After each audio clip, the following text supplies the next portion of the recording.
جائیں. ہمارے مدرسے کے استاد ابھی جمعہ سے پہلے ان کا انتقال ہوا، حضرت مولانا یوسف صاحب رحمۃ اللہ علیہ رحمۃ واسعہ. میری اور ان کی تدریسی زمانہ ایک ہے. میں بھی 88 کے اندر پڑھانے کے لیے لگا تھا تھرور میں، اور وہ بھی 88 میں حفظ پڑھانے کے لیے بیٹھے تھے.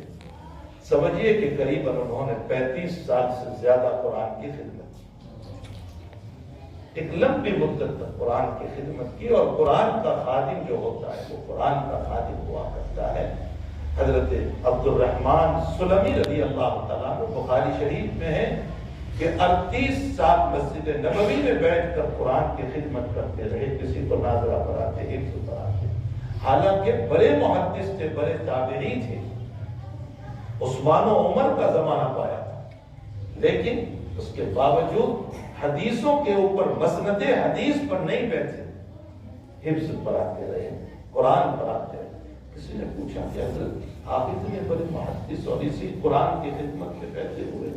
فرمایا، حضور نے فرمایا تھا خیرکم من تعلم القرآن وعلمہ، تم میں بہتر وہ ہیں جو قرآن کو پڑھے اور پڑھائے.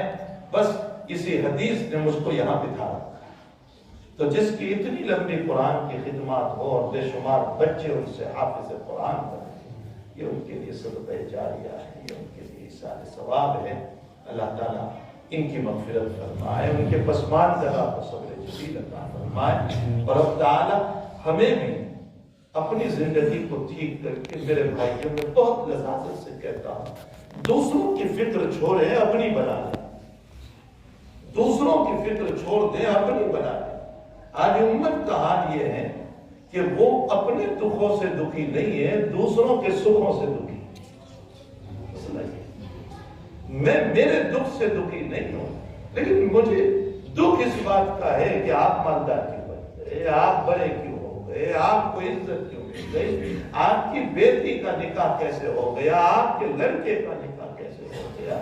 میں میرے دکھوں سے دکھی نہیں ہوں، دوسروں کے سکھوں سے دکھی ہوں. اور جو دوسروں کے سکھوں سے دکھی ہوتا ہے، حضرت تھانوی کا جملہ سن لو، اللہ اس کو توبہ کی توفیق نہیں دیتا، تعالیٰ اس کو توبہ کی توفیق، اس لیے کہ وہ اپنے آپ کو پاک دامن سمجھتا ہے، اور جو پاک دامن سمجھتا ہے اس کو توبہ کی توفیق. اپنی فکر کریں کہ مجھے میری آخرت بنانا ہے، میری قبر بنانا ہے، میری منزل بنانا ہے، میرے رب کو راضی کرنا ہے، میرے خالق کو راضی کرنا ہے، مجھے اس کے سامنے حاضر ہونا ہے، جواب دینا ہے. جب انبیاء بھڑک جائیں گے اور رو پڑیں گے اور پاؤں نہیں ہلا سکیں گے، تو دنیا کا حنیف اور خالد اور محمد کیا حیثیت رکھتے ہیں اللہ تعالیٰ. اس لیے اپنی فکر فرمائے اور اپنی فکر کو لے کر اپنے عاقبت بنائیں. اللہ جل شانہ مجھے بھی، آپ کو بھی، ہم سب کو اپنی آخرت عاقبت بنانے کی توفیق عطا فرمائے. صلی اللہ علیہ وسلم.